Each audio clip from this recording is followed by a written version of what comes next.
It all started during lockdown when I disappeared into my shed and I built my first whirligig. And before long, I was making 10 a week, 25 a week, 50 a week, and I was selling them on eBay and to friends all over the place. Made a fortune. Anyway, if you want to see how to make whirligigs, just look at this series. They're in no particular order, but I cover all things: how I finished up with my final design, how I make the hubs, how I make the propellers, how I design them. It's all there. All you have to do is watch, and you too become a millionaire like me and retire to Barbados and lay on a sandy beach with all the money you earn making whirligigs. Only joking. Hey, hello there and welcome. It's Mr. Whirligig here. Just going to show you one of my earlier whirligigs I built. This one was maybe after 2 or 3 months after I'd been building them, I came up this way of doing them. By now I'd already decided on a standard propeller, a standard base, which if you look at my previous videos you can see how I make them.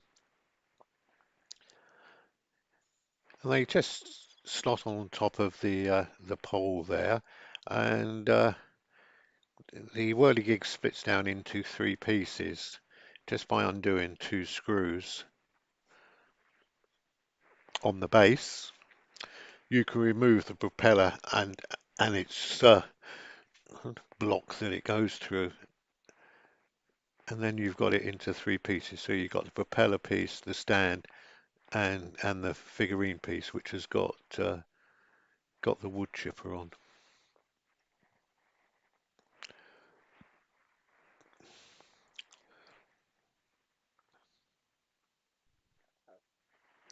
All the whirligigs are homemade. I make them all at home. On a jigsaw, a fret saw, I should say, uh, and a band saw. What else equipment I've got? I've got a sander as well, a nice sander. That's most important. But then, if you want to assemble it, it's just a case of connecting the wire armature onto the hooky thing on the end. And once that's on there, which is a little bit fiddly at times, you can then screw the armature bit onto the base. Like most things, you rush to try and do things, and it's always fiddly, especially when you're trying to do it in front of a camera. But we will get it on there in the end, I'm sure.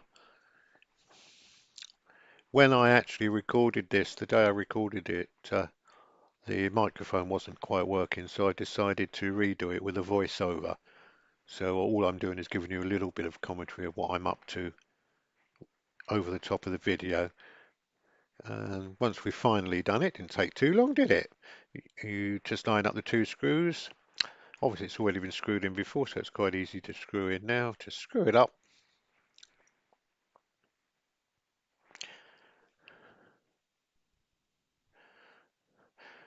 When I paint them, I tend to put an undercoat on first to seal the wood, and before I put the top coat on. It normally takes two coats of the paint. Try to use vibrant colours if at all possible.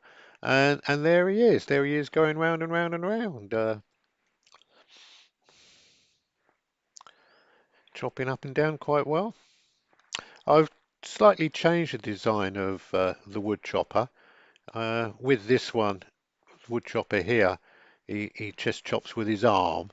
With the new ones, I got the whole body moving, so I got rid of one pivot point and just got two pivot points. So it seems to work a lot better. Anyway, let's see how we mount it in the garden. Obviously, if you've got a post in the garden, like the one in front here, which is one of my display posts, then it's just a case of screwing the base on top of the pole like that. If you put a pilot hole in first, obviously it's a lot easier to screw in. I'll just put one screw in just to show you.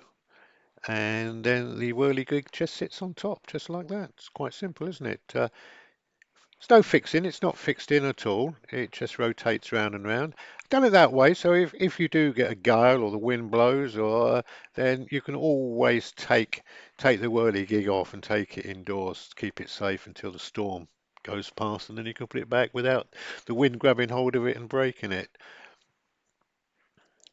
If you haven't got a post like this and you want to put it onto a fence, then all you need to do is take the base off.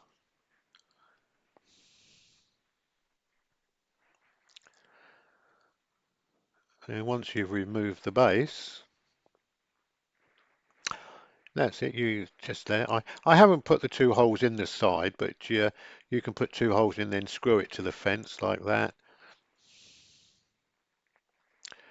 Or you can put some strapping round to strap it round whichever way you want. It's quite simple, really. So you got that way. And then, of course, if you're fortunate enough to already have a post, but only a thin post in the garden, you want to mount the whirligig on top of that. You can, in fact, drill a hole on top of your post. I think the hole has to be a 10mm hole. And if you drill a 10mm hole, down about 2-3 inches, see, I've put a little bit of red tape on there so I know exactly how deep to go. Just drill the hole down.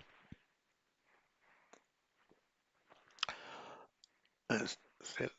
And then place the plastic liner in the hole. Whee! Simple, isn't it? There it goes. Put the plastic liner in the hole like that, and then you can make sure that you're whirligig. Obviously, you've got to make sure if you do put it on a post like that, that rotate it around 360 degrees to make sure that the propeller doesn't catch anything. And then here, sit on top of that, quite happily, going up and down. Yeah, you can see on that one, as you can see, the armature is connected to the arm, and it's just the arm that moves.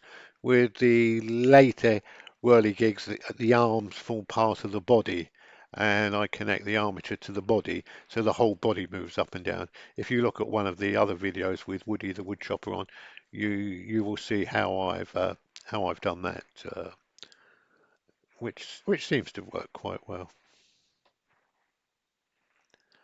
There you go, and he just sits in like that. You can just lift him in and out. Obviously, if you put it outside near the fence, being fitted that well, I suppose somebody could always walk off with it. But there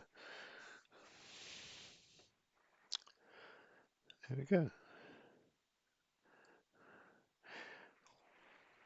It's not a bad idea just to give the old mechanism a little spray of WD-40 every now and again, as a water repellent to stop it going rusty. We do use stainless steel rods, threaded rods, or stud in with stainless steel shape-proof washers on. The only thing that isn't is the wire. The wire is only galvanized, so that unfortunately will tarnish. But no, they seem to have lasted quite well.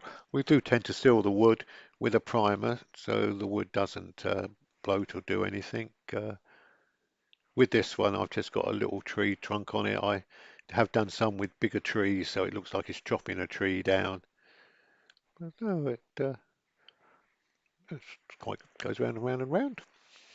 Anyway, if you've enjoyed the video, hope you have. Hope I haven't rabbited it on too long. Hope you enjoy building whirligigs. I've had many years of fun. Unfortunately, I'm no longer doing it anymore.